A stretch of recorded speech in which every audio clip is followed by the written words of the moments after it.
Hello, everyone.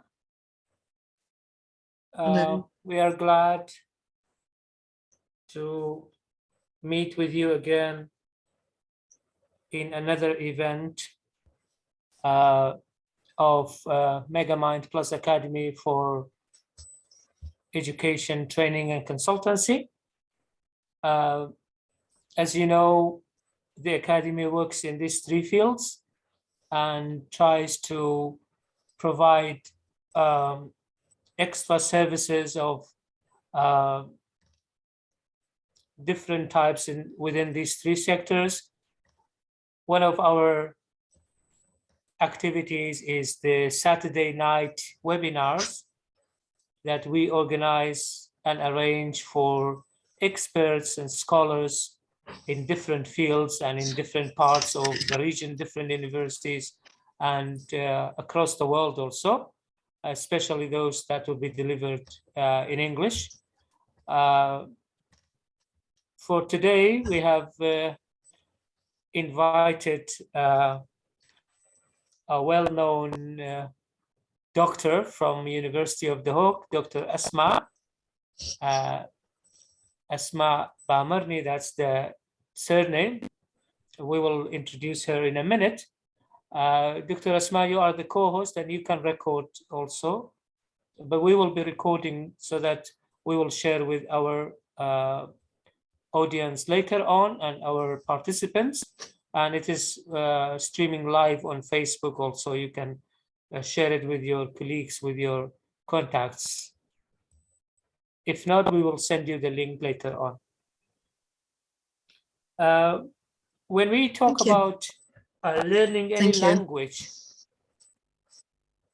the first important thing that comes to our mind is the speaking skill. And within speaking skill is the accent or the variety that we choose to follow, we choose to learn, we choose to use actually. So it's not an easy task for learners to know which model of pronunciation should they select in order to learn, in order to use later on after they get some kind of mastery of the language. And there are different choices and different varieties of pronunciation models.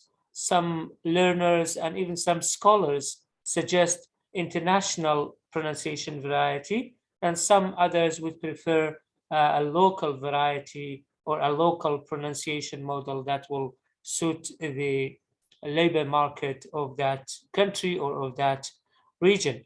Dr. Asmaa, today we'll be talking about what kind of pronunciation model do Kurdish EFL learners prefer, and what are the choices, what are the criteria on which they make this selection or this choice. Before I give the floor to Dr. Asmaa to present her topic, I'm going to introduce her briefly, though she has a very rich CV actually. Her full name is Asmaa Amin Hussein Bamerni. She has got PhD in Phonology at College of Arts, University of Mosul in 2004. She has got MA in Pragmatics, again, College of Arts, University of Mosul in 1996, and BA in English Language and Literature in University of Mosul, 1999. She has a very rich background also. She has been working as the Higher Studies Committee at the English Department since 2017 until present. She has taught different subjects in undergraduate and postgraduate courses like pronunciation, English pronunciation, phonetics, phonology, general linguistics, listening and speaking, advanced phonetics and phonology. She has also supervised she has written 8 MA theses since 2007 in different fields, again, in pragmatics, English phonetics and phonology, language, education, linguistics in general. and she has participated in the Viva and the examination committee of 12 MA theses in different linguistic subjects and disciplines. And she has also examined one MA thesis and one PhD thesis in spatial planning. She has got 6 academic publications so far. She has participated in many national and international conferences. She has been also working as the head of the department for some time.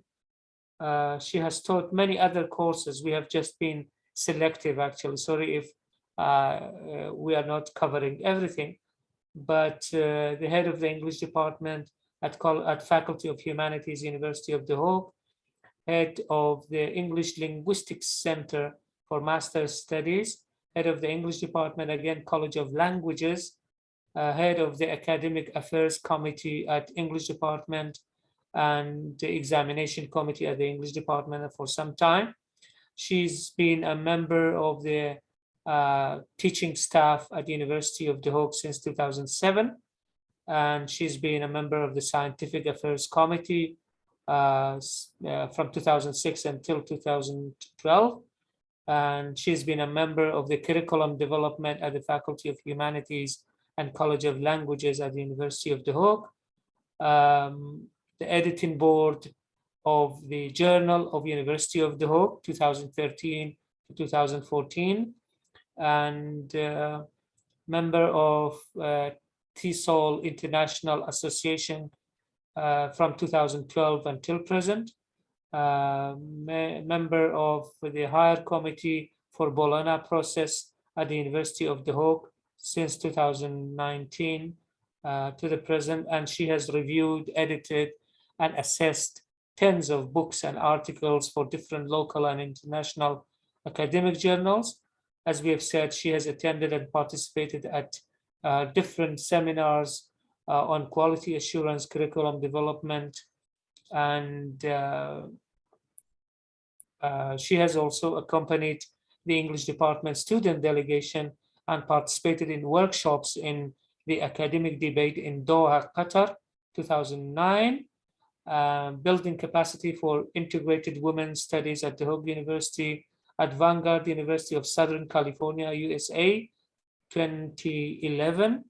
She has also participated in faculty development training course at Michigan State University, USA, 2012-2013, and attended many international conferences on linguistics, literature, language, and education in different countries around the world, and even in nationally and locally also, like USA, France, Dohuk, Suleimania, and many other countries.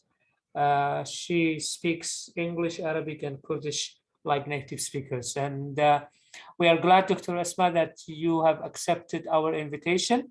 We are honored to listen to you tonight for around 45 to 50 minutes, please. And then the rest will be for questions and answers. You are co-host and you can share your screen, Dr. Asmaa. The floor is yours. Thank you. And it is 9:10.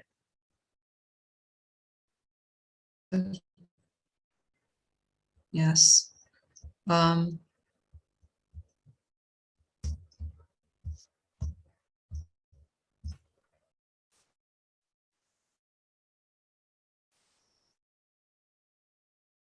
Okay. Dr. Asmaa? Yes. You can share your screen, please. Can you hear me? Yes, yes, we do. Hello? Yes, we do, Doctor. Yes. Hi, Doctor. Can you hear me? Yes, I do. Okay. Good. Good evening, everyone. And thank you very much, Dr. Hemdad, for this opportunity. I very much appreciate it. And I'm very glad to be on this platform of interest although it may not be like very new, but it still raises interest whenever it is discussed. Doctor? Yes. Good. But you can share your screen, Dr. Asmaa. We can see you, but if you want to share your screen. You can't see my screen? No, not yet. You didn't share it. Not yet. Okay, just give me a second, please.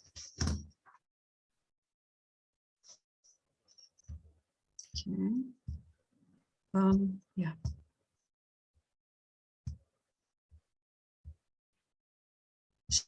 Share screen. Multiple participants. Can you see it now? No.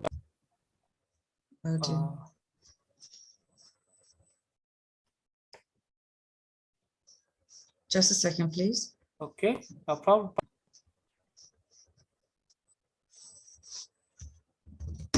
I'm sorry for this inconvenience. No problem, no problem. Technology sometimes.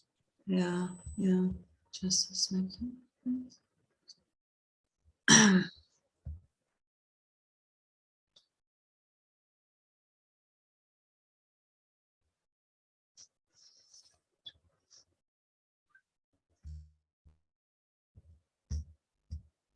Okay.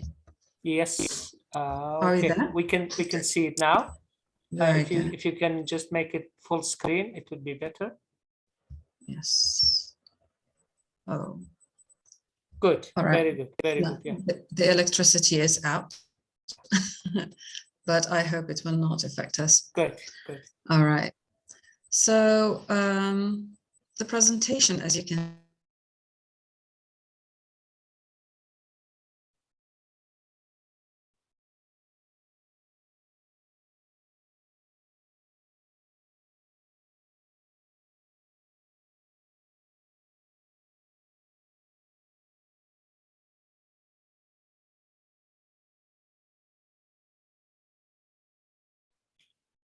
Dr. Asmaa, we are viewing your screen, but we cannot hear you. I hope it's not the electricity, because she's out of net now. So that's why if you can join us again.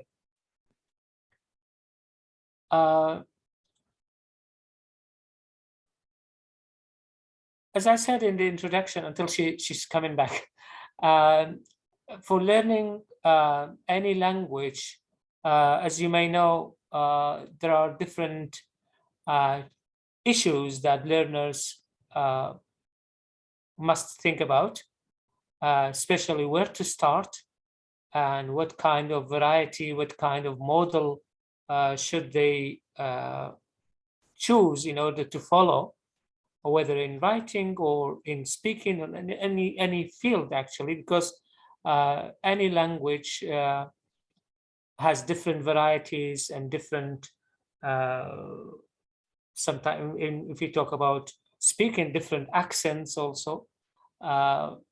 So one of the problems that most learners face is what kind of pronunciation should they follow? While even when we were students,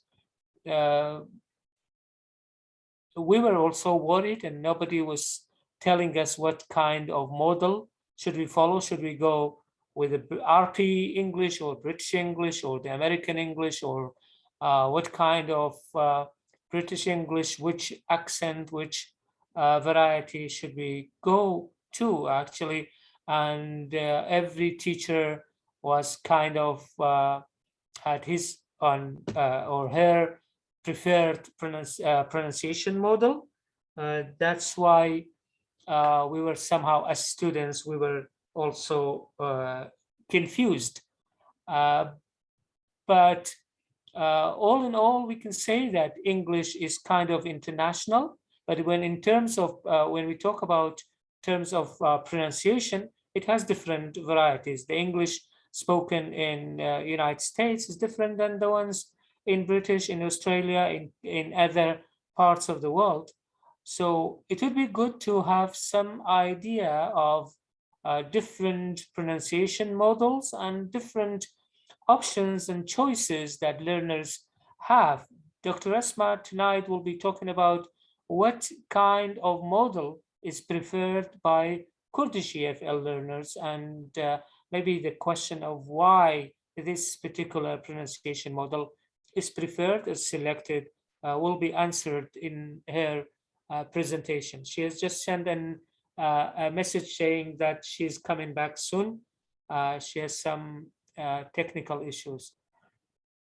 But what is important is the purpose of learning. Why do you want to learn that language? This is one of the criteria, one of the bases on which you can decide on the pronunciation model you want to select. Because if you want to learn language only to work, or to work in a company, in an oil company, in a real estate company that deals with international agents, it is something. If it is for a company that deals only with local agents, with local clients, it is something else. So the purpose of learning that specific language will kind of direct the learner towards one model of pronunciation rather than the other one. Let's see if Dr. Asmaa is coming back.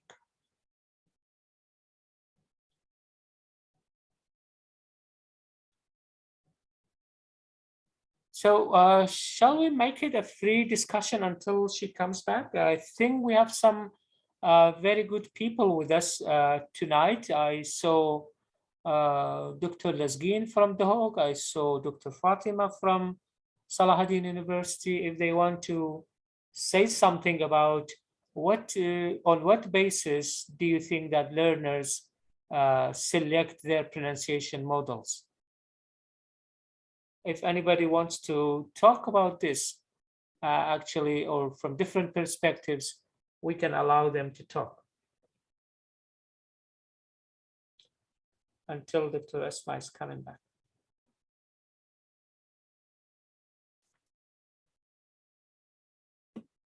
Dr. Lasgin, do you want to talk, say something? If you want to, Dr. Lasgin, I'm asking you to unmute. Yes, please. Yes, go ahead, please, sir. Yeah, thank you so much for this introduction. And in fact, I don't know, probably we are unfortunate to not having Dr. Asmaa with us so far. However, you've been talking about the importance of pronunciation in learning a foreign language, and especially English, because it's, as everybody knows, has become a very global language.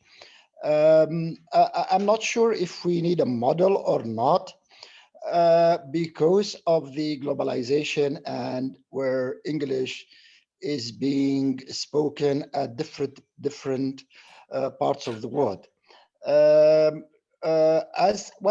Once I followed David Crystal talking about whether to have a standard model of English or not, and he was with the notion that there has become no, in fact, one standard English due to the fact of the spread of English over the world.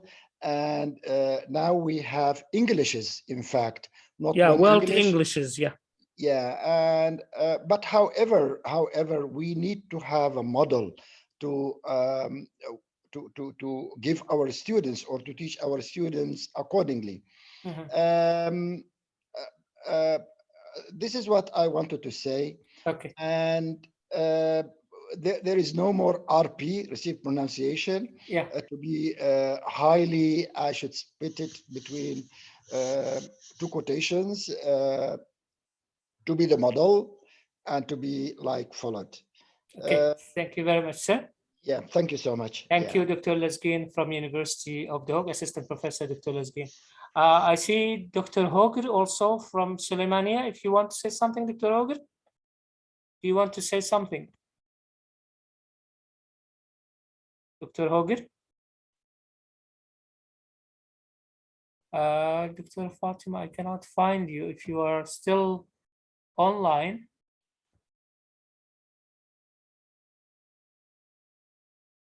If not, I'll take Dr. Salam Ni'ma. Dr. Salam? Dr. Salam Ni'ma?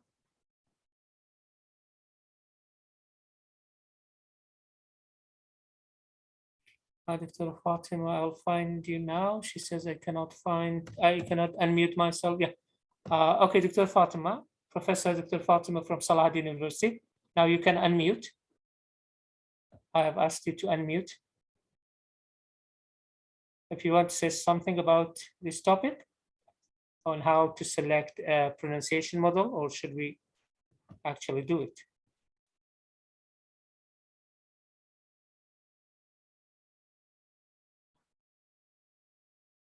Okay, once again, ask to unmute.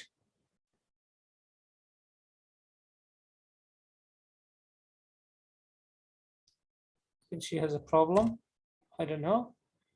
Havin, Dr. Havin is raising her hand. Dr. Havin, is that you, Havin? Hello, hello, Dr. Himdad. Yes, Dr. Havin. Hear From your Dohuk voice, University also. Thank you. of course. I could say that now in the world there is a very good term, a very much used, widely used term, which is world Englishes. So Englishes, I think that, or Dr. Asmaa is an expert in this, because as Dr. Lasgin said, it's a matter of globalization. There is now Indian English, there is now Nigerian English, so everybody speaks his own English. That's why there is a world Englishes. Yes, it is.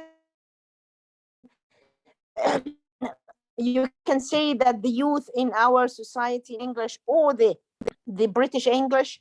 However, I would say that going for any of these models depends on on different factors. Actually, it might be movies, for example. It might be YouTube channels. So it depends on how much the child or the youth is attached to which kind of model. However, I would still say that we have all learned different types of accents, different types of dialects of English. And somebody in Nigeria will never be able to speak like somebody in the USA. And Indian English is quite different from Kurdish English. So I think that people are now very free to choose however they speak. If I am given the chance to, or the choice, I would say I will go for RP. RP, Received Pronunciation, is the best thing actually for other people to understand and for you to feel comfortable with. Thank you. Okay, thank you very much, Dr. Havin from University of Dohuk. Dr. Fatima, I'm asking you to unmute if you want to participate. Okay, if you want. If not, this time we will move to another one until Dr. Asmaa is coming back. I think she has a technical problem with her laptop also. She's trying to send us. Okay. I think Dr. Fatima is not able to unmute herself, even though Kak Shamal, if you want to find a solution for that one. Okay. Okay, see if we have anybody else raising his hand, her hand.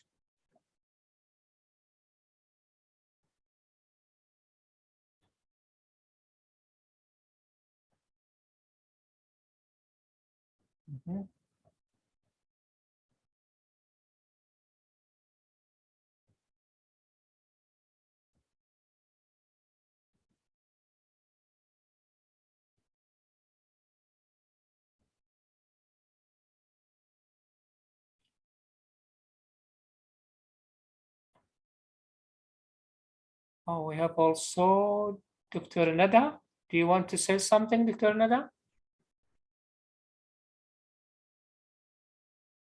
If you want to say something, I can unmute or ask you to unmute. If not, we will move to another one to see. Okay, no problem. Dr. Fatima says I cannot unmute myself. I don't know what's the problem. Okay, see if Dr. Asma is coming back.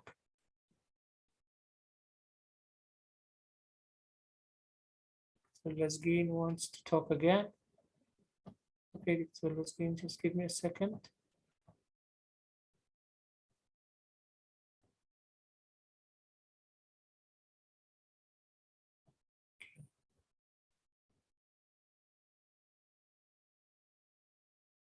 We have two people who raised their hand, Dr. Lesgin. I'll give you a chance. Mamusta Rahman.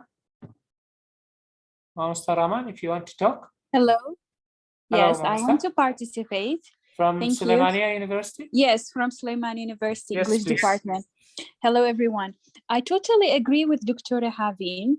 I remember in 2014, I took a course in methods of teaching, and the moderator was from Canada, and she taught us a lecture about international pronunciation. And I asked her why we are studying this this course, international pronunciation. Actually, she shared with us an article from British Council.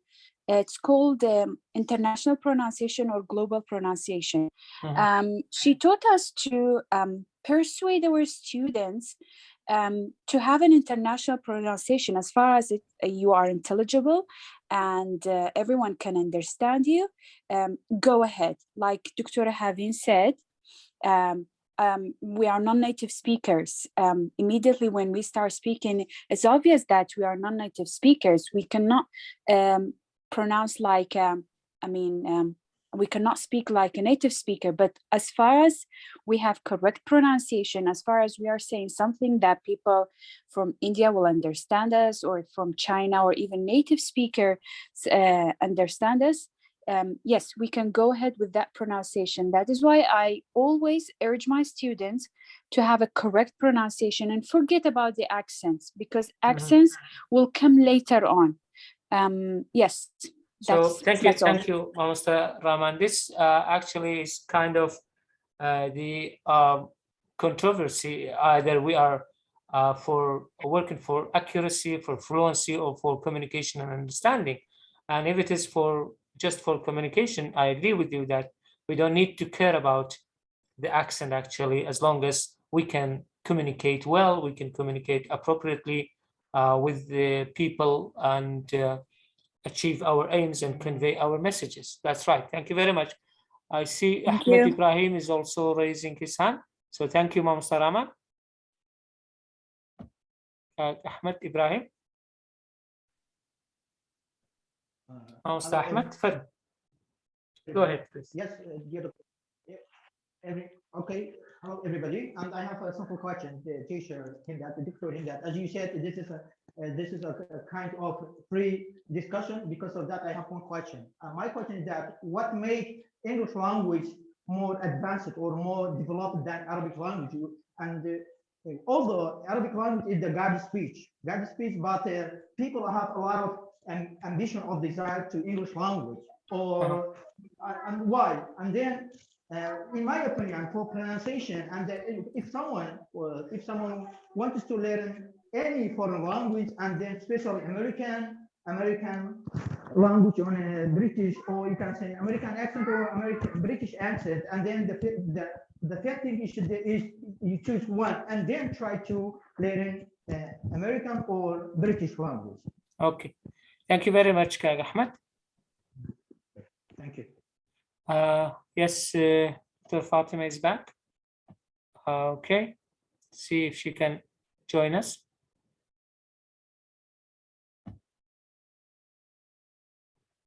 Still cannot, so what shall we do? No problem, no problem. If you have something, you can write it in the chat box, Doctor, and then we will do what we can actually. Yes, see if we have anybody else. Okay. Dr. Lasgin, you wanted to talk again? Go ahead, please, sir.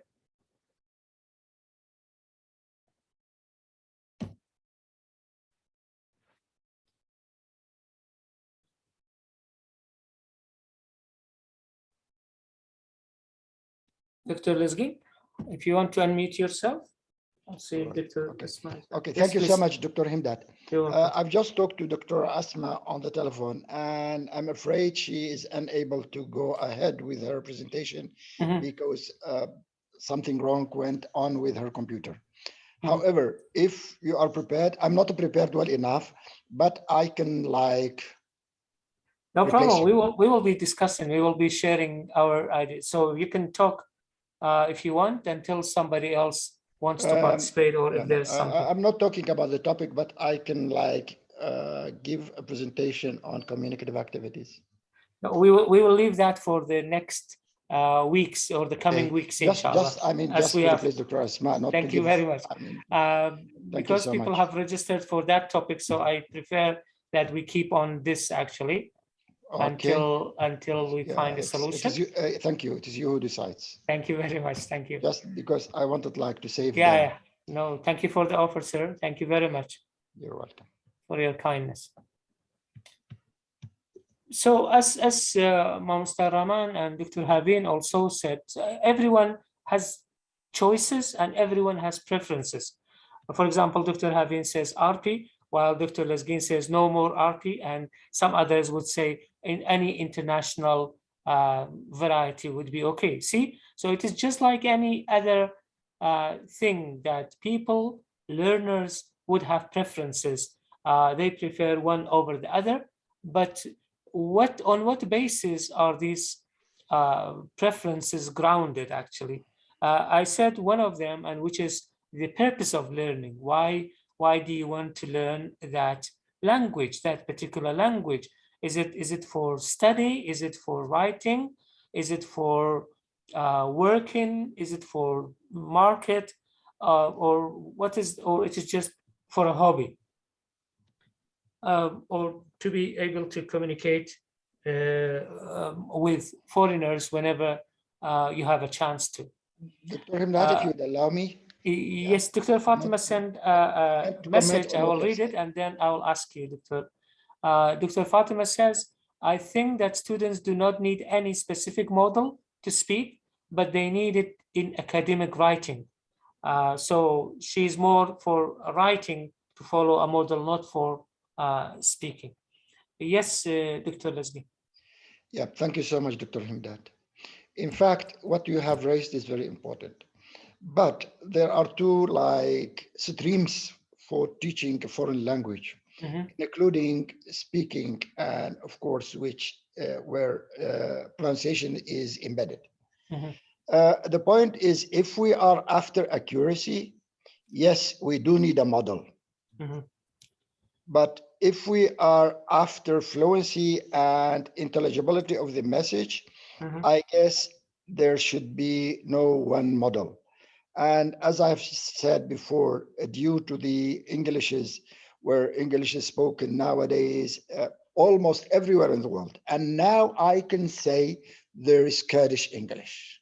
A variety, a specific variety. A lot of variety of pronunciations and of Englishes.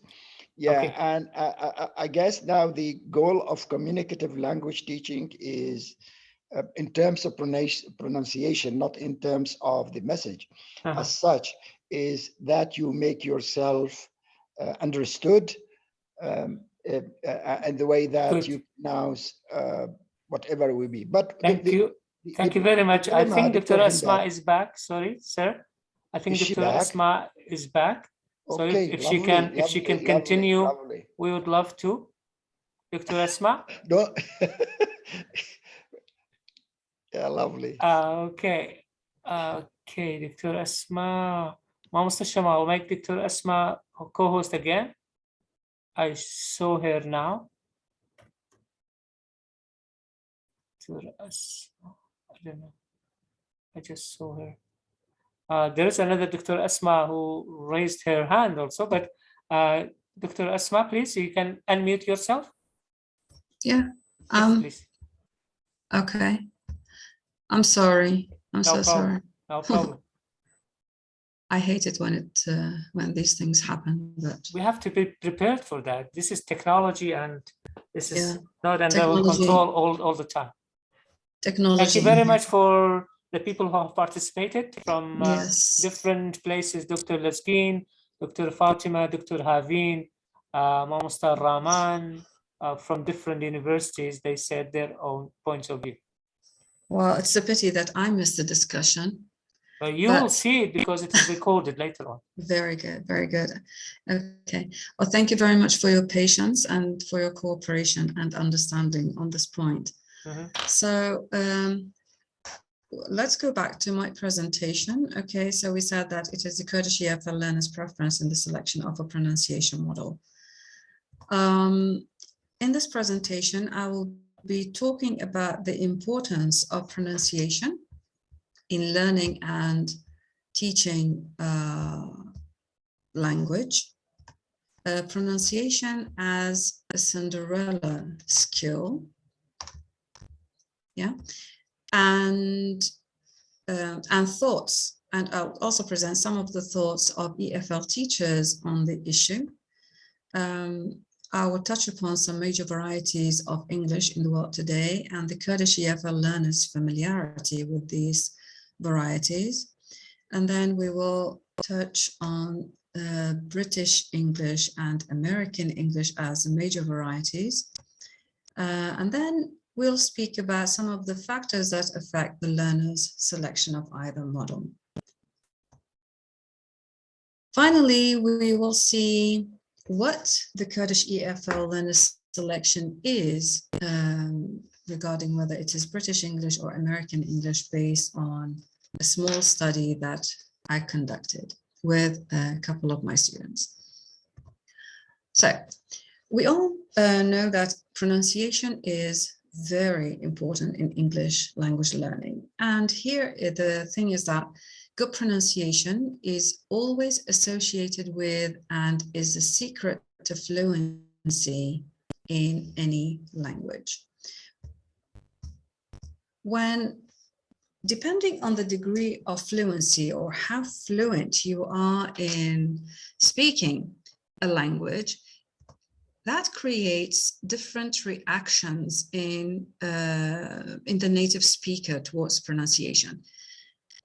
So a native speaker may not understand you at all, which means that your pronunciation is drastically different from the native speakers, and that the native speakers find it very difficult to understand what you're saying. And because of that, they frequently ask you to repeat what you say. Sometimes the native speakers understand you, but with concentration. They have to concentrate on what you are saying, which means your fluency is somewhere in the middle. You are not very fluent, but you are still intelligible and understandable. Still though, the native speaker has to concentrate. So at this level, the native English speakers can understand you, but they need to pay attention carefully because of your accent. The non-native speakers, in this case, would only need to repeat a few things and only sometimes, not always. A third degree, when you are really fluent and you have no problem whatsoever, in which case the native speaker would understand you easily. So at this level, the native speaker may, the non-native speaker may still have an accent, but they can speak English clearly enough to be understood all the time by the native speaker. And you're almost never needed to repeat what you are saying in English. Sometimes pronunciation is referred to as a Cinderella skill in language. We all know the story of Cinderella, and we know why the metaphor is used. But let's see. According to Adrian Underhill, 2010, he says that I suggest that pronunciation is a Cinderella of language teaching. It has been neglected and disconnected from other language learning activities. It has always been dominated by her two sisters, grammar and vocabulary. Now, Adrian Underhill's statement seems to be based on Kelly, 1969, who says that indisputably, teaching pronunciation is one of the most complicated yet significant aspects of EFL or ESL teaching. And that is why it has been looked upon as the Cinderella of language teaching. Cinderella, so why Cinderella? Because mostly it is neglected, just like Cinderella, the story of Cinderella.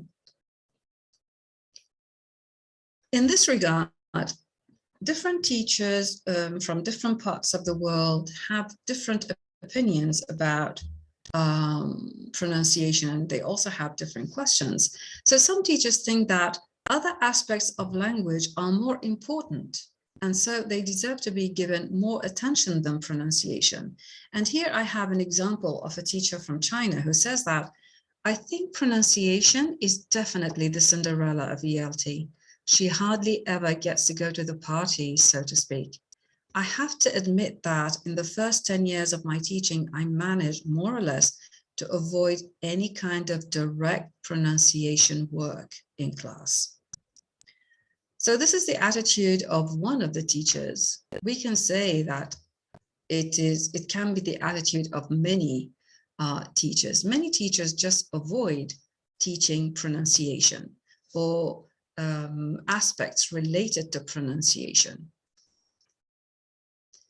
While others believe that learning pronunciation is a far-fetched goal for the learners to achieve compared to other aspects of language. Here I have quoted another teacher, Michael Greenberg, based in Moscow, who says, why on earth would you even think of teaching pronunciation?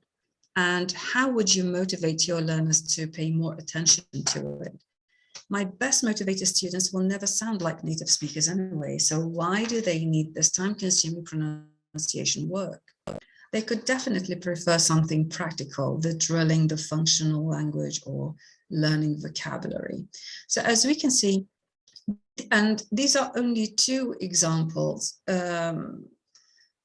I browsed the net and I found many, many examples. And from our experience also as teachers in EFL context, we really find this difficulty among the teachers, believing that truly vocabulary, grammar, teaching of vocabulary, teaching of grammar is much more easier than teaching pronunciation.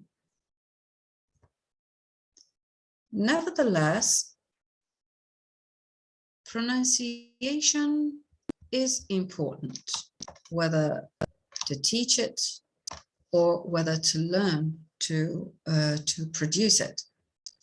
We have different reasons why pronunciation is very important. First of all, and very, very obviously, it's very vital to proper communication. It makes speech more appealing and more effective.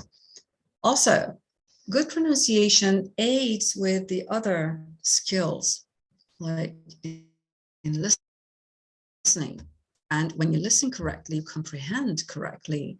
When you comprehend correctly, then you are able to think correctly in English, which boosts your confidence as a speaker, and also your self-esteem. Now, although communication also heavily relies on grammar and vocabulary, but according to some research, some 50% of the problems with understanding somebody speaking a foreign language is the result of incorrect pronunciation. So pronunciation is a very, very important aspect of language that should not be ignored or neglected. Also, good pronunciation is a strong motivation for the learners to communicate and to integrate into the foreign language culture. This is, I see, is a very, very important point, because culture, we also perceive of culture as the fifth skill, language skill. And for the language learners to be efficient, or to be efficient in the foreign language they study, they really need to know something about the culture. And when they need to know something about the culture, they also need to integrate into the foreign culture. Having a good pronunciation is definitely an encouraging factor, and it's a very important factor for the learners to integrate into the culture, and by definition, then they will learn the language easily. Now, good pronunciation also supports other skills like thinking, reading, remembering, writing, vocabulary, and never mind speaking. And that's according to Underhill 2010. So far, what we have said could be applicable to any language. I mean, whether you are studying English, you are learning English or Arabic or Kurdish or French or German or whatsoever, whatever we have said applies to the learning of a language. But today we are concerned with the English language as a foreign language. So we'll give some very simple information about the English language. It is a worldwide language with between 1 billion and an estimated 2 billion speakers of the language across the planet, according to different internet sources. English has about 400,000 native speakers. So the number, 1 billion to 2 billion speakers, that includes the native speakers, which means that the biggest majority of the speakers of English around the world today are non-native speakers. They communicate with each other using English. Their first language is not English, so English becomes a lingua franca to these interlocutors. And in view of these statistics, we may consider that English language a world language. Well, British English is the oldest variety of English, and it is spoken in the United Kingdom. As you can see from these flags, then I guess it gives an indication to to the content of this slide. I have different maps: England, America, Australia, New Zealand, Canada, South Africa, and India. So let's wait and see. Approximately 60 million people are native British English speakers. The 400,000 people include people from native speakers from America, also from Canada, from Australia, from New Zealand. But the native speakers, the British native speakers of English are approximated to 60 million people. Now, the variety of English with the largest number of native speakers, however, is American English with over 200 million native speakers. Like I mentioned just a moment ago, the other major varieties of English include Canadian English, Australian English, New Zealand English, South African English, and Indian English.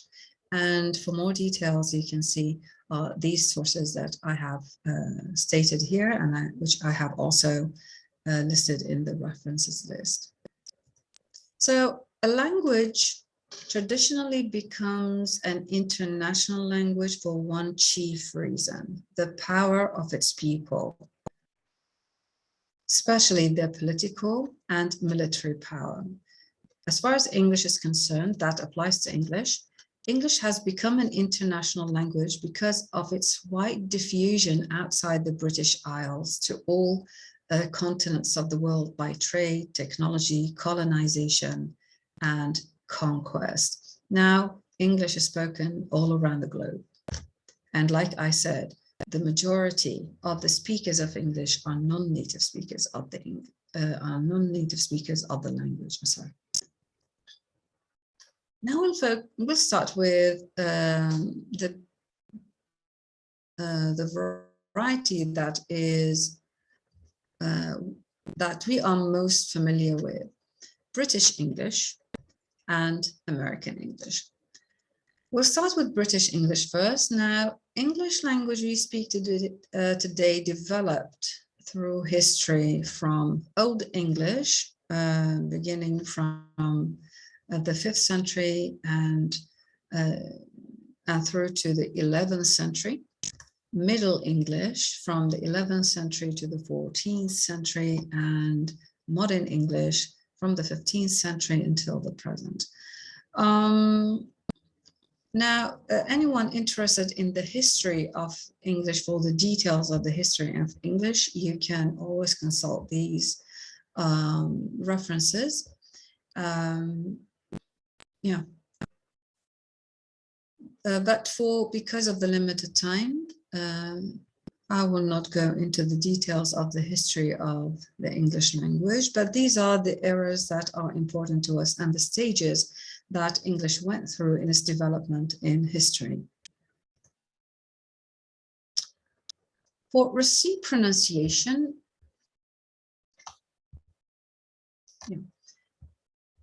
now in the United Kingdom, there is an incredible amount of regional diversity in the language spoken. Just like in every country, if you take, like, let's talk about Kurdistan, we have Kurdish spoken in different varieties and different forms, and sometimes we hear different accents depending on the geographical area. Looking at the bigger picture, if you look at Iraq, then in Mosul, for example, you'll hear a different variety of Arabic than you hear in Baghdad, and in Baghdad differently from Basra or anywhere else.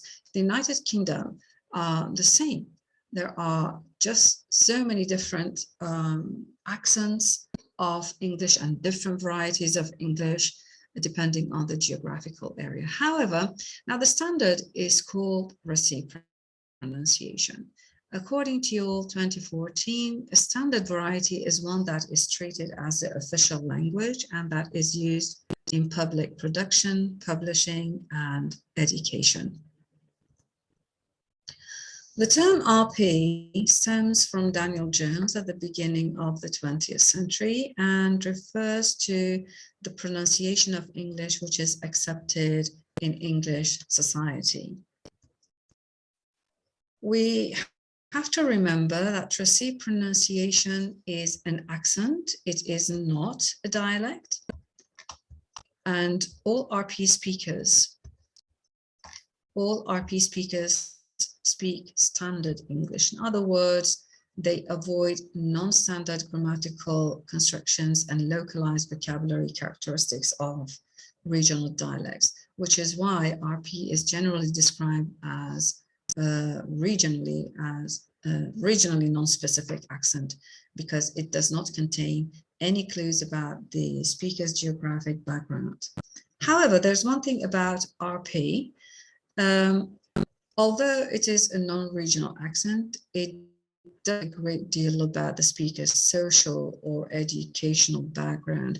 RP has been given different names in its evolution. It is also referred to as BBC English and the Queen's English. And they're up there, he said, do you want to speak English like the Queen? So speak RP.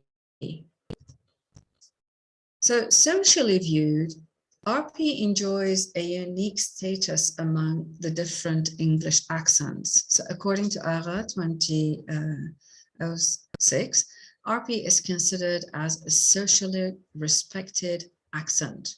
This feature has also been highlighted by other researchers like Treadgill, 2013, who assures that RP is a social accent that is associated particularly with the upper middle and upper classes, those who aspire to membership of those classes.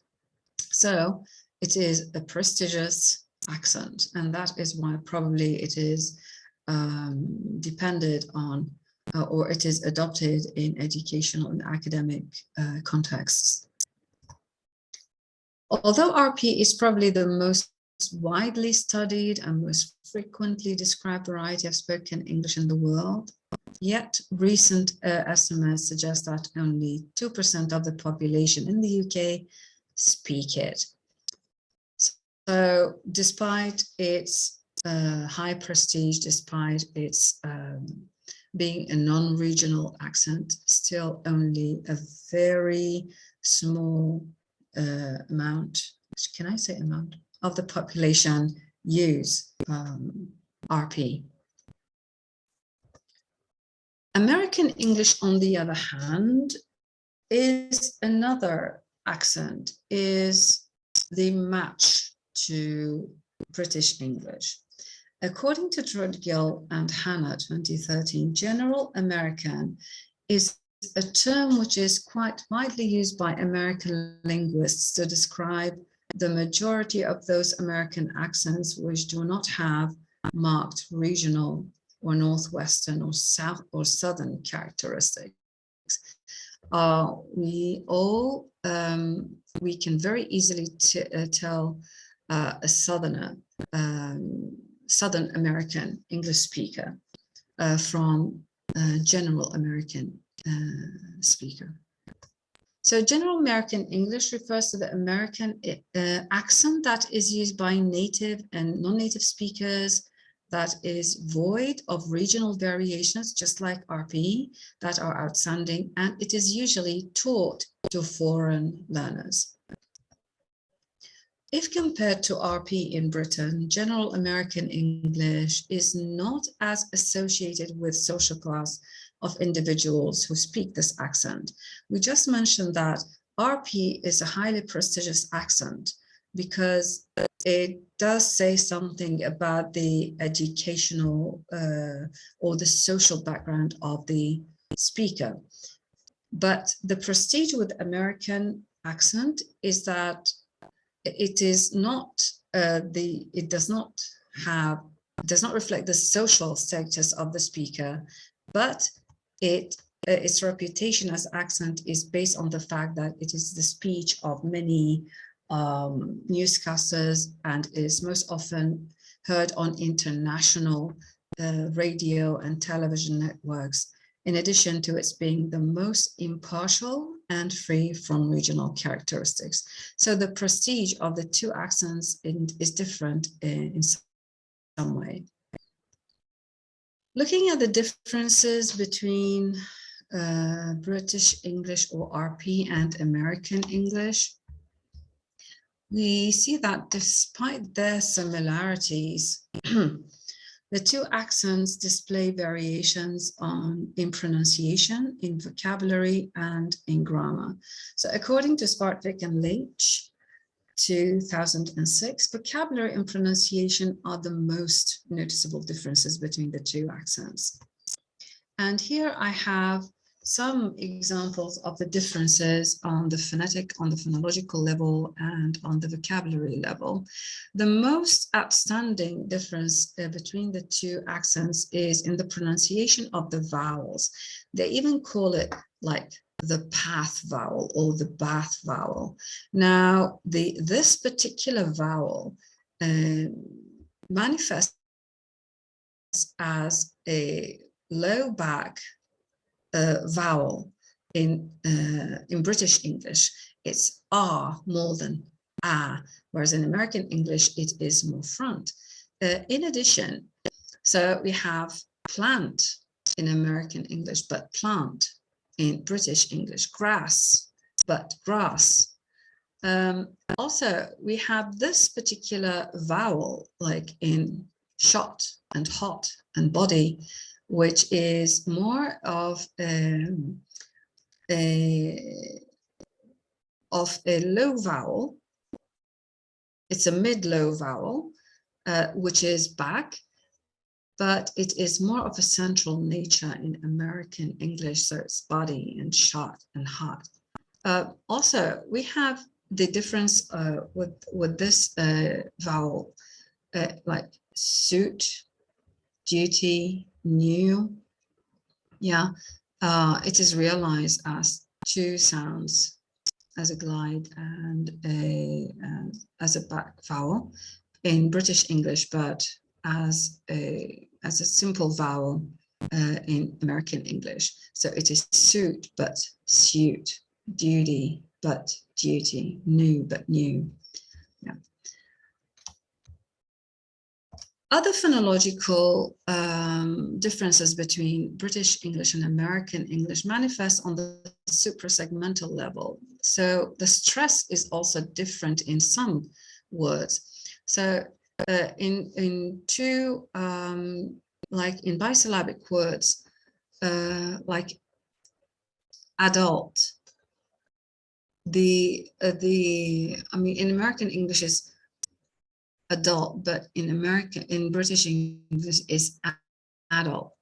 Ballet, the stress is on the last syllable, but the same word has a stress on the first syllable as ballet. Garage in American English, but garage in British English, and so on. Some of the vocabulary differences, as you can see in this picture, in their regard, they are associated with certain words like football in British English, but soccer in American English, or soccer. City center, but downtown. Autumn, but fall. Shop, store, etc.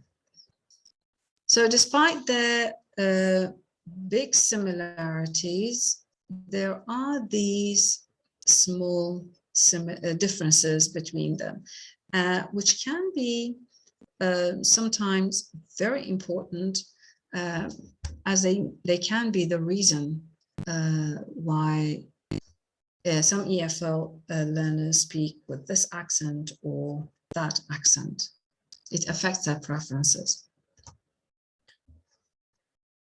Now, Receptive Pronunciation and American English in EFL context. British English, RP, and American English remain the most influential and the most widespread among other accents. They also are the two most familiar accents to our EFL students. And here I say our EFL students, or in our part of the world. We find that, for example, in some parts of Asia, people or EFL learners are more familiar with Australian English or with New Zealand English than they are with British English and American English. Okay. Yeah. So, but what we have noticed is that the more fluent learners usually oscillate between these two models of pronunciation, which results in an inconsistent production in very strict terms. Okay. And here I say in very strict terms because, well, probably you have discussed this before I came on, yeah, the EFL learners, their pronunciation sometimes is inconsistent. Sometimes you find them producing British English, at other times they pronounce English with American accent. Okay. Furthermore, and it's very interesting that in one of the studies, I found that RP in the UK is actually influenced by American English. But for more details, you can see Morano and I don't know how to read this name. Pauluc, I hope.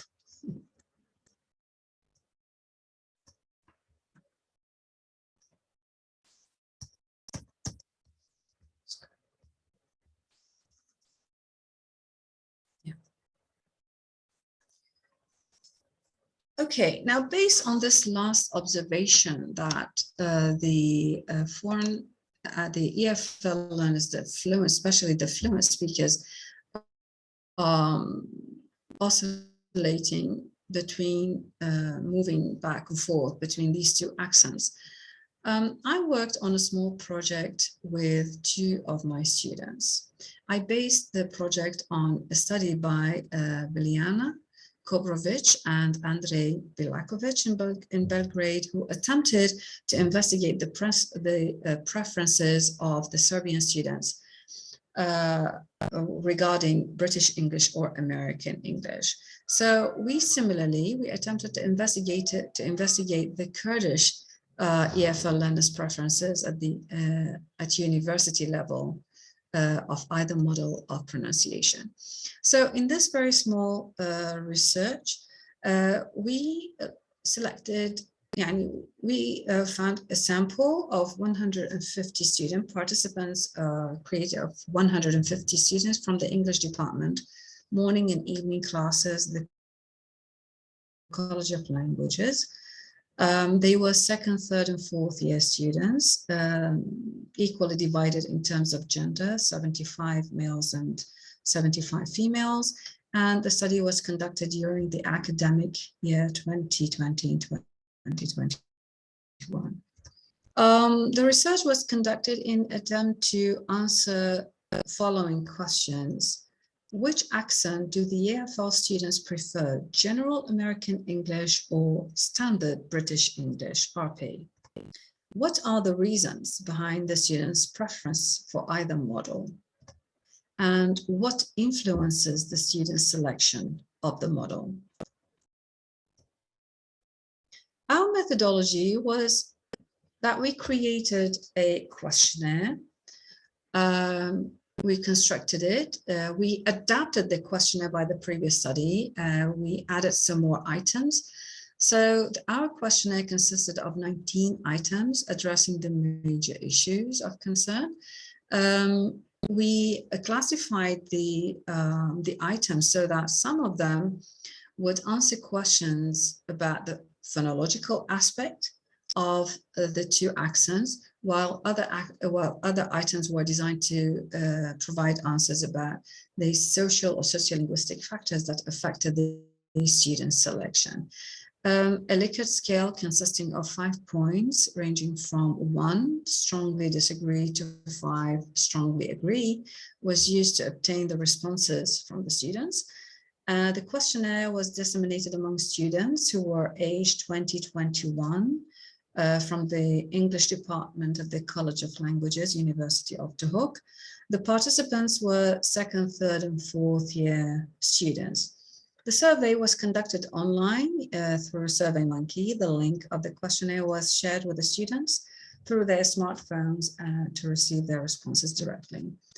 Like I said, the number of participants were 150 students. The survey was aimed to identify whether they were more interested in General American English or British English. The questions were actually designed simply and based on the students' knowledge of English and their understanding of the concept.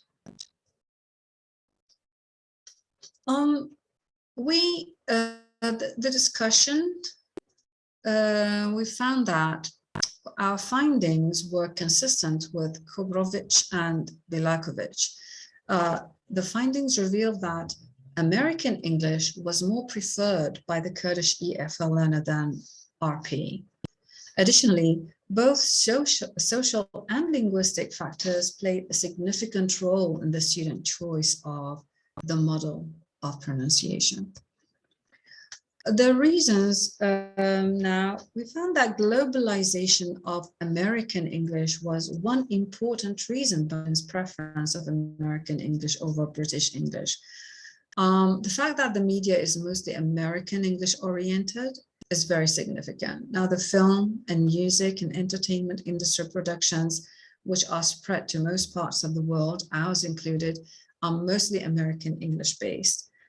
With the ease of access to these productions through different media and technology channels, this accent finds way to the EFL learner in the most feasible and spontaneous way. On the other hand, phonological features of the accents played a role in the student's preference for one model over the other.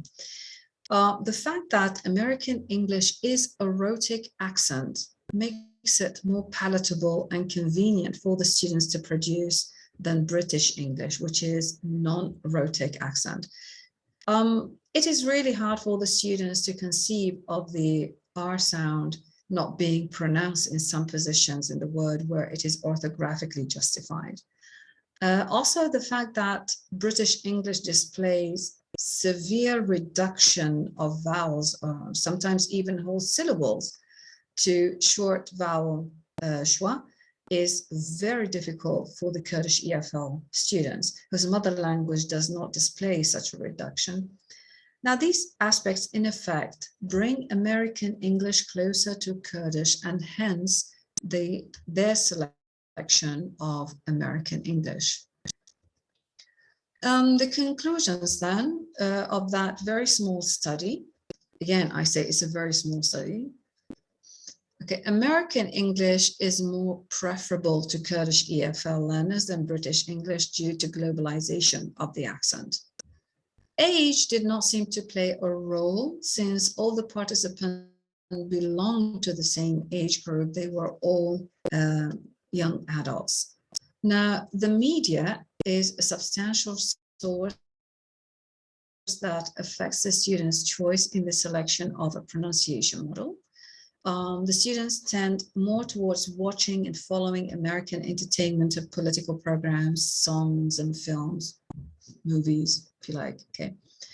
The phonological aspect highlighted in this study shows that most of the students, 39.33% who responded agree, and 12.36% who responded strongly agree, prefer a rhotic accent like General American English over a non-rhotic accent. Received pronunciation showing 17.98% responding agree and only 10.11% responding strongly disagree, because it is close to their first language, namely Kurdish, which is also a rhotic accent. And number 5, finally, the severity of vowel reduction in British English over C pronunciation also was one of the factors why students prefer General American English, in which the process is not so severe. And here are some of the references that I used in this webinar. And thank you very much. Thank you very much, Dr. Asmaa, for this interesting, rich webinar and presentation about the Kurdish EFL preferences in the selection of pronunciation model. Actually, it was really convincing. Even though you reiterated several times, it's a small, simple paper work, but I think it is good. It's of great value because it goes and it's consistent with some international works being done, actually. So why do we call it small anymore? And your sample is good, 150 undergraduate students. That was really good. So I guess that the results are also reliable, and the conclusions and the findings that you have presented, they are all based on these answers, and they are logical, actually, in terms of the structural similarity between the languages, in terms of the nature of the vowels, the nature of the language, of the accent.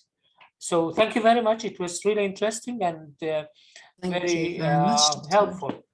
Let's see if some people have anything to say. Try to keep it short as possible, because we have already lost some time. So I'm so sorry. No, it was really good. We made it up for, actually, and you did great by finishing right on time, and we have still some time for general questions and answers. As we said, you can post your questions on either Facebook page or chat box here, or you can raise your hand and we will allow you to speak yourself, actually. So I see basic education. Is it you raising your hand? Yes, go ahead, please. It's in the name of basic education. Thank you, Dr. Hamdan. Basic education, I'm Dr. Saeed. Hello, Dr. Said. Good Dr. to hear Saeed from you. from Thank you Dohuk. very much for Thank being with you. us. Very interesting. I thank you, Dr. Hamdan, for allowing us to attend this webinar. You're always thank welcome, you. sir. Thank you, Dr. Asmaa. Very interesting presentation. Thank you. And as Dr. Hamdan already mentioned, it's a very useful study, well thought of and well organized. My question is this: any pedagogical implication on the results you found? So what is your next step? If you, as Dr. Asmaa, is asked now to teach pronunciation for beginners, like for first-year English department students, what would you do? Would you still use the traditional books like J.D. O'Connor's book, and would you still follow the RP system, like the sound system, or do you now changed your ideas based on your findings? Thank you. Thank you very much, Dr. Said. Thank you.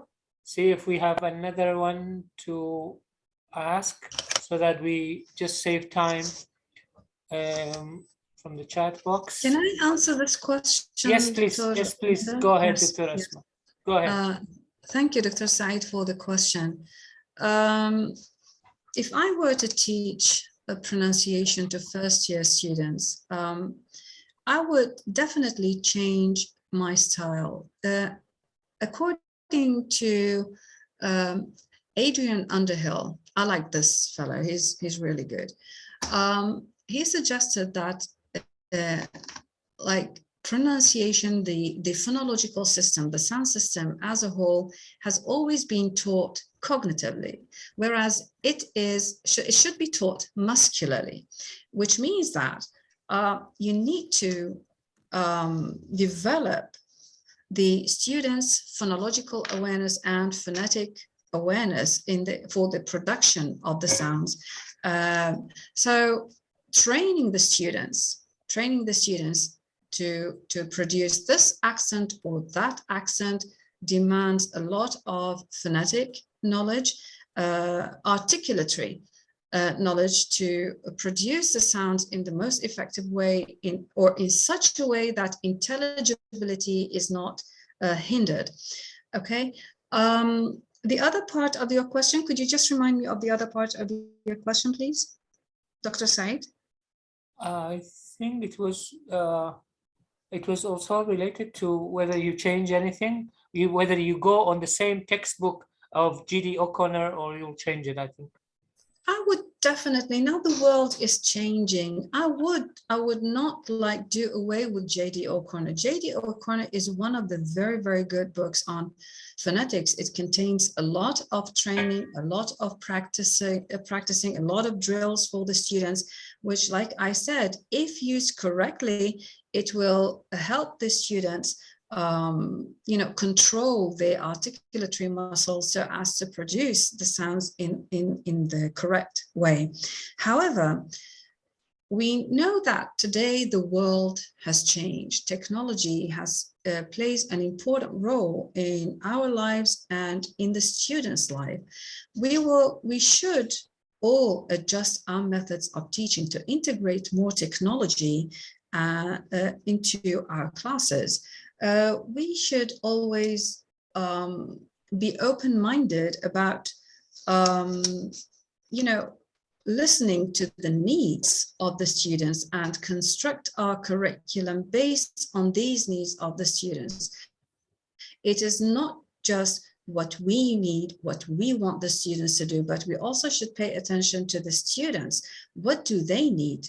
Why do they need to learn this? And how much do they need to learn? And teach accordingly. So, Dr. Would I change to American English? I don't know. I don't think so. Sorry, Dr.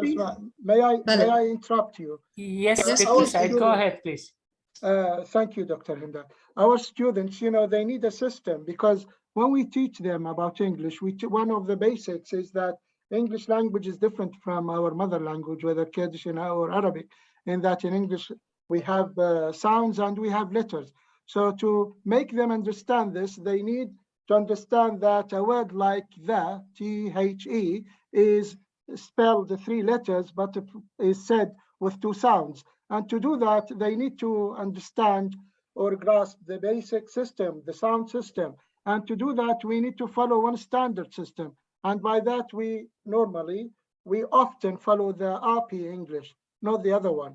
Why? Because, you know, in terms of phonemic transcription, we need them to be systematic, following one standard. We need them to be consistent. So that's why we do need a model for beginners, so that we teach them about the sound system, about the taxonomy of vowels and of consonants and of the symbols, which symbol to be used, because dictionaries are different, as you know.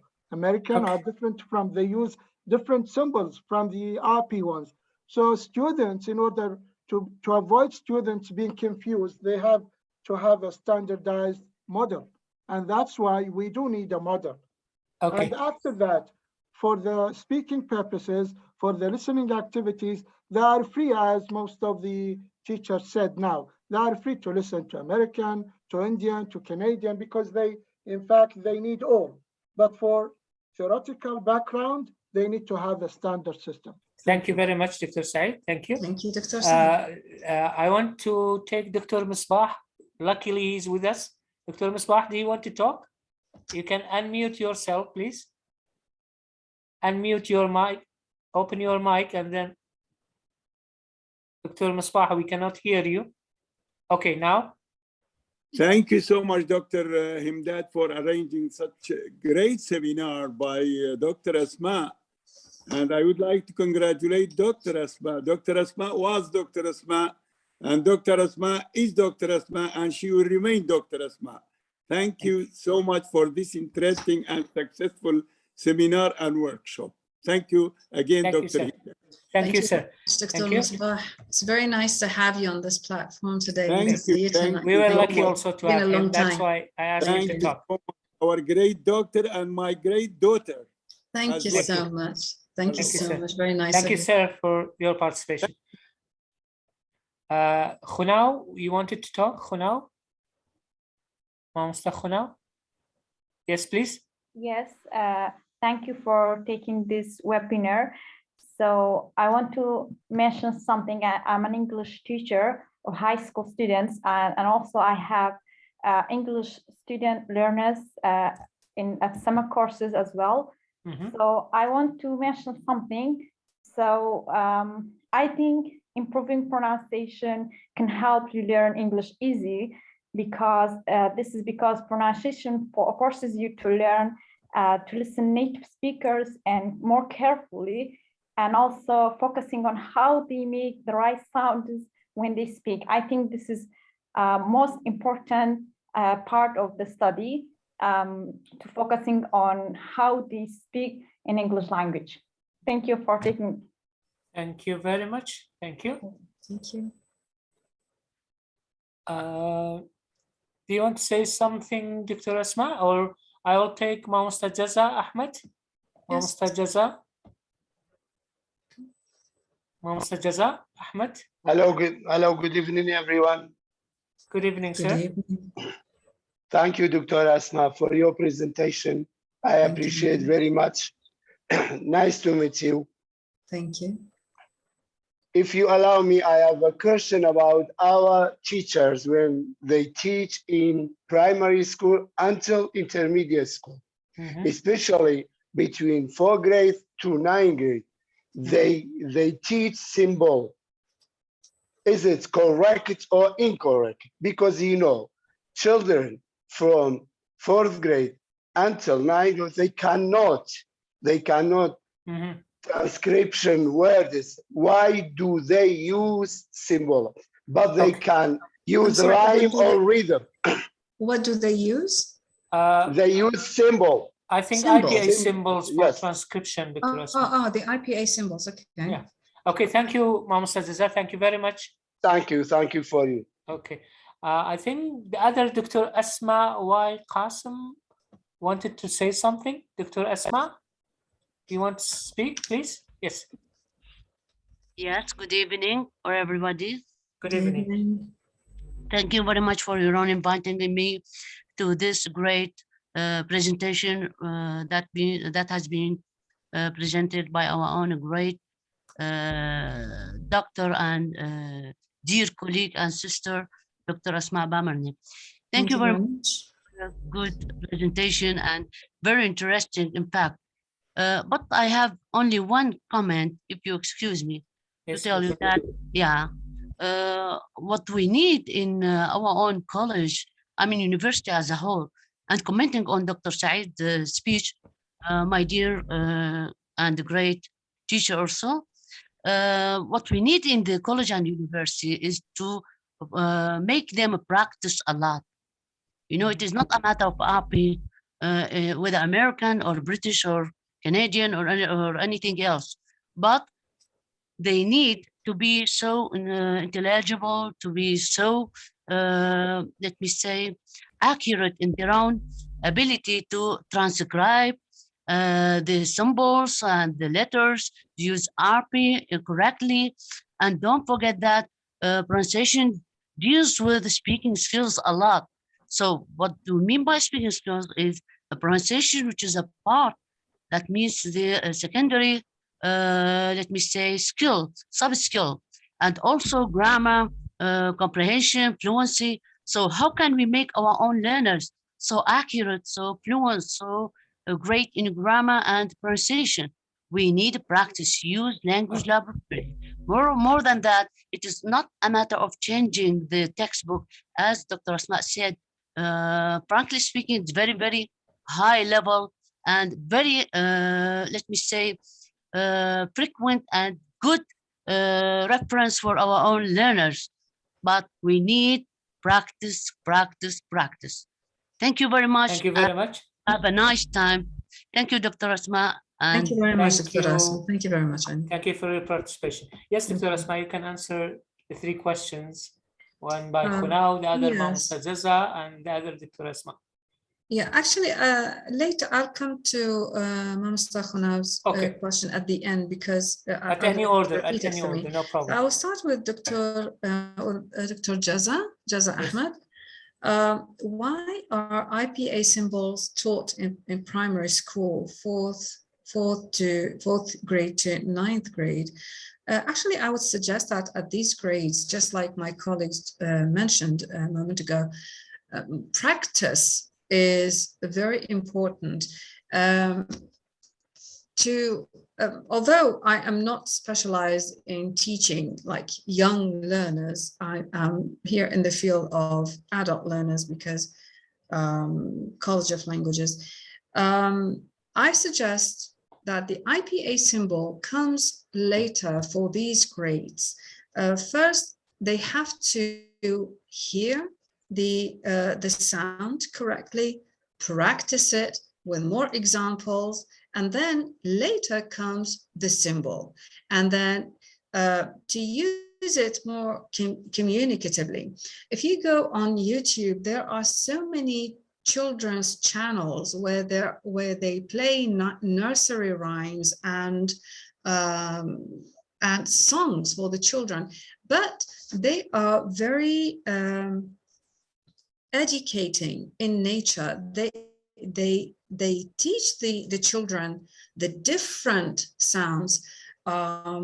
So if such songs, if such programs are integrated in the lessons for these grades, the 4th and the 9th grade, and aided by the IPA symbol, I think it would create a very, very good learner and very good speakers in the long run.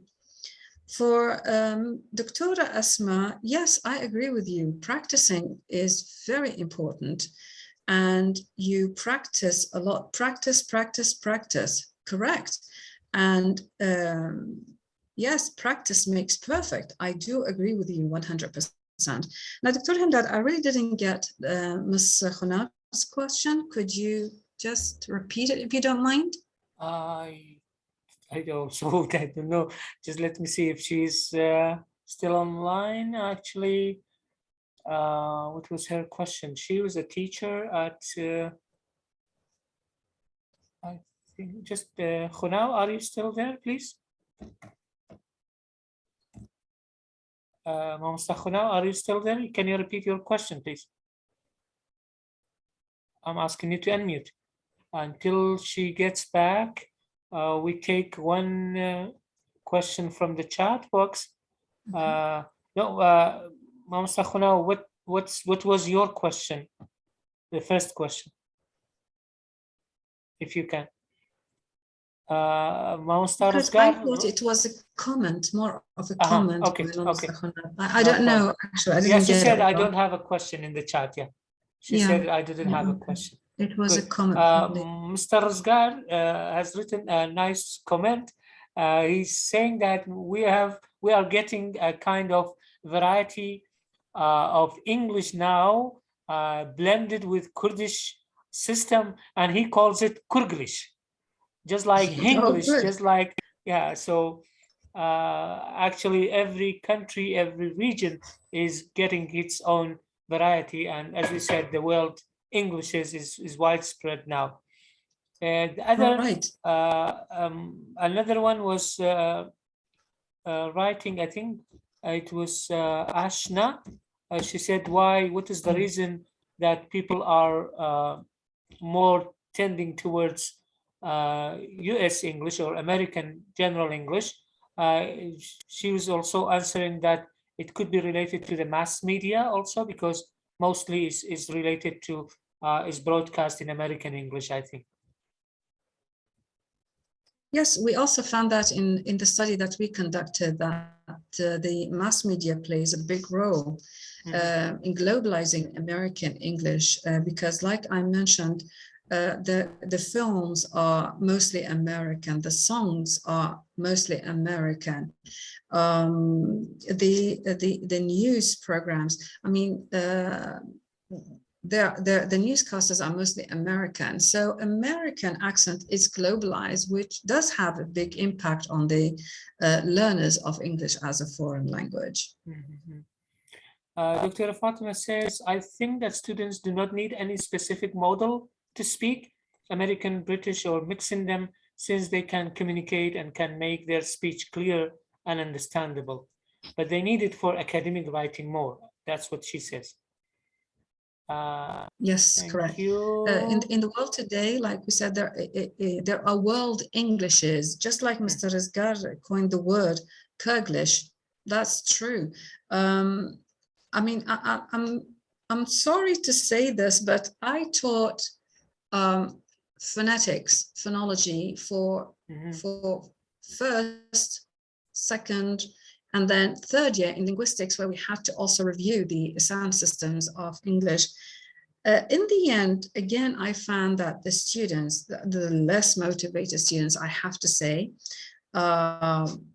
still produce their own variety of English, which I always describe it as Kurdish English. And now Mr. Razgar coined the word Kurglish. I like it. Thank you very much. And Dr. Fatima, yes, we do need a model in writing. Yes, correct. For pronunciation, yeah, the world is speaking English now, and most of the speakers are non-native speakers. And definitely every non-native speaker would bring something from his or her own language into the English language and makes it more colorful. Yes, thank you. I think Dr. Lesgin has something to say. Dr. Lesgin? Yes, please. Thank you so much. Thank you, Dr. Asmaa, for this very interesting presentation and topic. In fact, I'd like to raise 2 points. The first point, as mentioned by Dr. Said, and I'm afraid I don't agree with my dearest friend, Dr. Fatima. We are talking about teaching English as a foreign language. We do need a model, by all means, but at the same time, we need to expose our learners to a variety of models, a variety of English. But applied linguistically wise, I guess we need a model. whether it's American English, British English. Thus, yes, I agree with Dr. Fatima that we are after intelligibility more than accuracy in pronunciation. This is number one. My question to Dr. Asmaa is, how should we teach pronunciation? Should we teach it like a separate individual subject, like the way that I was taught in the 60s? Or do we need to embed it with listening and speaking? Okay. What do you think? Thank you very much. Let's take Dr. Havin also, or you want to answer? Yeah, I'd rather answer it if you don't Okay. mind, Dr. Himdad. Answer this one, and then we'll take Dr. Havin. Yeah. In my opinion, Dr. Laskin, and going with all the development in curriculum, pronunciation should be integrated in the teaching of the other skills, especially in listening and speaking. And in these lessons, due time should be given also to pronunciation, because like I said in my presentation, good pronunciation aids comprehension, it aids listening. So in my opinion, it should be taught integratedly with the other skills rather than separately, because separately it becomes decontextualized. And anything that is out of the context becomes rather difficult to comprehend the value of the lesson will not be much appreciated by the learner. But when it is part of a listening activity, when it is part of a speaking activity, then the skill is more appreciated. That's my answer to Dr. Laskin. Thank you very much. Thank you. Maybe the last question would be Dr. Havin from University of Dohuk also. Yeah, thank you very much, Dr. Asmaa, for the nice presentation. I just want to ask you something. Do you think that teaching pronunciation will make any difference in students' pronunciations for any model? Because I think that pronunciation is acquired rather than learned. What do you think? Would it make any difference?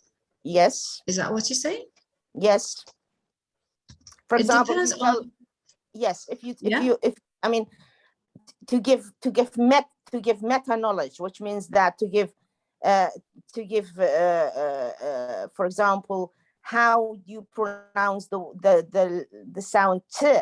The tongue is like that, and the lips should go this way. So do you think that this helps pronunciation, or do they have to acquire pronunciation and acquire a model from their childhood? Of course, children acquiring this. Did you get my point?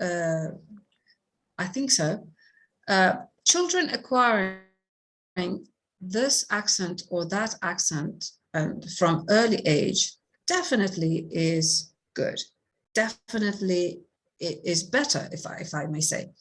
However, you say, is it important to teach the position of the tongue and the position, the postures of the articulatory organs? It's very important, Doctora, because when you train the students to use their articulatory muscles in the correct way, it's often described as gymnastics. Articulation is described as gymnastics.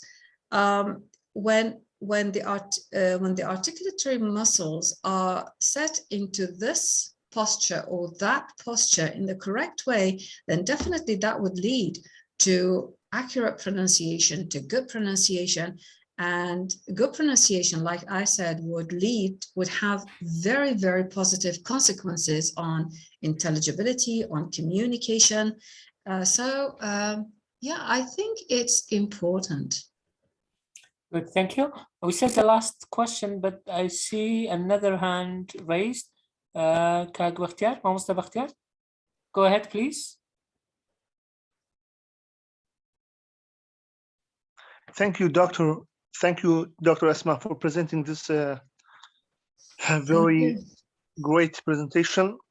Thank you very much. I think I nearly have got my answer, but I have a question, which is, doesn't critical hypothesis period affect second language learning? Okay, thank you. I think this question is also in the chat box. Mr. Sirwan Abdurrahman, what is the role of the critical period in pronunciation, and in what age should we teach sound transcriptions? So if you mix them both, Dr. Asmaa, yes, and we will sure. So according to the critical period hypothesis, the acquisition of pronunciation ceases at a certain age of the human being. The human brain becomes lateralized, stops to acquire more ability to produce the requested articulatory postures for this or that sound. But still, the critical period hypothesis have been questioned many times and has been challenged many times, in the sense that there are adult speakers who have been able to very successfully acquire native-like pronunciation, just like small children do, who are at the early age or at a desirable age to acquire pronunciation. So in my opinion, the age doesn't matter. Again, it depends on the motivation of the learner. It depends on the capacity of the learner to work hard on their accent, and it depends on their aim and the goal of the learner. Why do they need to produce or to learn pronunciation for, and how far do they want to go in their desire to acquire the accent? So the critical period hypothesis, in my opinion, can be challenged. Adults, I have seen many adults who have been very successful in learning or acquiring, shall I say learning or acquiring? Acquiring a good pronunciation level. The other part of the question, Dr. Himdad, was about the symbols.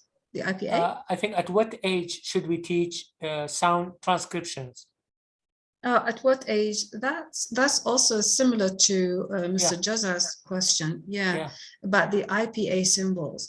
The IPA symbols, especially when it comes to when you study English for specialization, when you study like the phonetics and the phonology of English, you want to major in phonetics and phonology, then you definitely have to learn the symbols of the variety, because of the variety that you are learning. You are studying RP, then you have to learn the IPA symbols for RP. You're studying American English, and you have to learn the sounds of English, the consonants and the vowels of American English. So to me, I think the older ages are the ages where the learner should be taught the IPA symbols. There's a comment from Ashna. Just they say that children are taught phonics, not IPA. Phonics. Yeah, phonics, so they are different actually. Mr. Tariq Ibrahim sent a question also. He says, what kind of environment should be provided to make our students avoid the issue of oscillation? Oscillation. This is a very tricky question. It is, yeah. It's a very tricky question. Well, a good question to be researched, actually. It should, because in my presentation, I mentioned that the more fluent speakers oscillated between the two models. So what's the name of Tariq Ibrahim? Mr. Tariq. Okay, Mr. Tariq. I'm afraid I don't have a direct answer to your question here. Just but like Dr. Himdad it would be a suggested, good research question, actually. I could follow up on that. Thank you very much. Thank you very much. Thank you. I think Sherwan is raising. I always say this is the end, but somebody raises his or her hand. Okay. Yes, Mr. Sherwan. Do you have my voice? Yes, we do. Yes. Thank you, dear Dr. Himdad, to invite Dr. Asmaa from University of Dohuk. I appreciate it. Welcome. Thank you very much. This is Sherwan, teacher in a public school. I have a question. Yes, please. Is it important when learners want to, of course, start learning any foreign languages, we should start pronunciation, because if we mispronounce a word, foreign native speakers cannot understand. So pronunciation is the most important thing. Is it imitation important to improve pronunciation? Okay. Imitation. Yeah, and I have another question. Does Dr. Asmaa live a foreign country? Oh, she's asking because of your accent, I'm sure. Okay, thank you, Sherwan. Yeah. Thank you. Yeah, and another question, please. Yes, please go ahead. Can a learner learn two foreign languages at the same time? Okay. Yeah. Good. Thank you, Mr. Sherwan. Thank you very much. Thank you very much. Dr. Asmaa.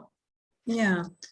Imitation has always been one of the things that we encourage our students to do. Is when it comes to pronunciation, then they have to imitate a model, and in most cases the teacher is set as a model for the students to imitate.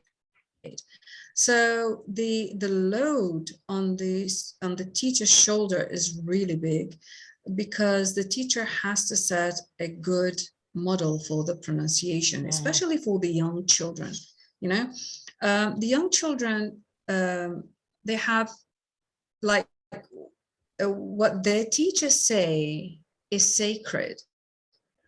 No matter how you correct them, you tell them, like, this is not the correct pronunciation. This is the correct pronunciation. They would just follow the teacher. Refuse to take your point. They will only follow their teacher. So here, the teachers, number one, should set a good model of pronunciation for the students. Number two, for the imitation part, yes, we should always ask the students to imitate the correct pronunciation, not the incorrect pronunciation. But you yourself, as a teacher, you have to realize that your pronunciation, you have to know when your pronunciation is correct or when it is incorrect. When it is incorrect, when you realize there is a mistake in your pronunciation, follow up on it. Go and check it. Check the dictionary. Check the IPA, the transcription. Try to say the sound yourself once, twice, and then produce it for your student, and your student will imitate you, and in the end they will get a good pronunciation. Can the children learn two foreign languages at the same time? You know, the children, their mind is open to learning. When it comes to languages, how many languages can a child learn at a very young age? At the same time? Yeah, how many? I think even 5 languages should be okay with children at a very, very young age, because they are ready they have not reached that age, like one of the colleagues on the platform said, commented on the, or raised the issue of the critical period. The children have not yet reached the critical period. Their brains have not yet lateralized. So the more they are exposed to foreign languages at a young age, the better their opportunity to acquire it and to learn it. 2 languages is no big deal for the children. I know many children who have not even gone to school, but who have learned to speak English and even Russian fluently simply by watching videos on YouTube and following these videos on YouTube. Good. And the other question about whether you have been living abroad or not. Oh, I did for a certain part of my life. I did.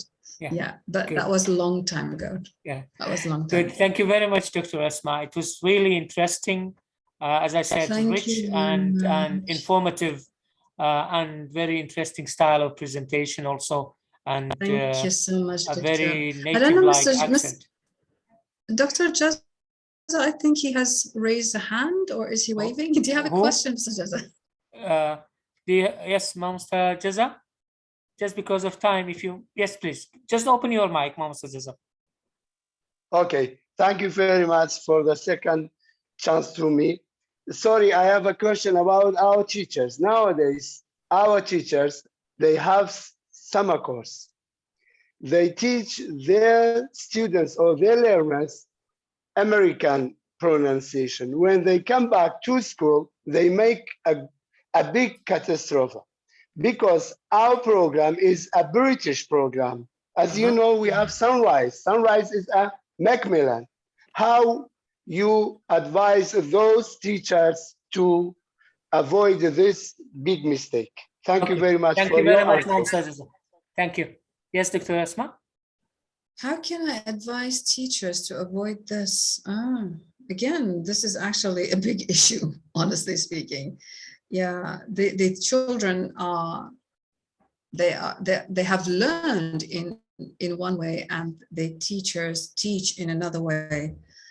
I don't know, probably I would ask Dr. Fatima or Mr. Lasgin even.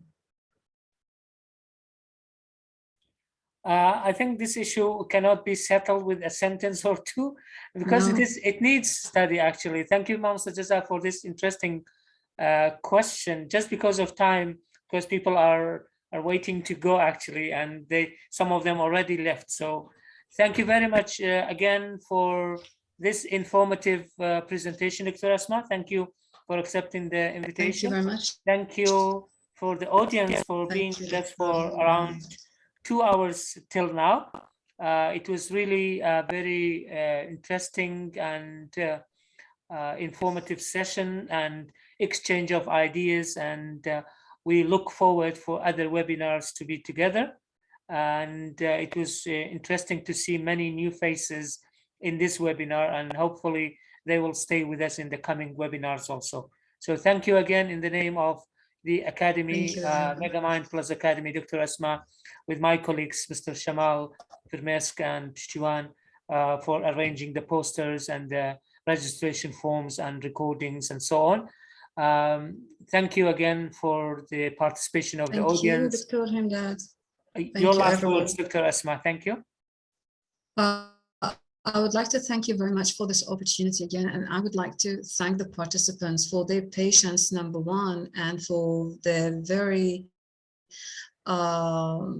insightful remarks and questions.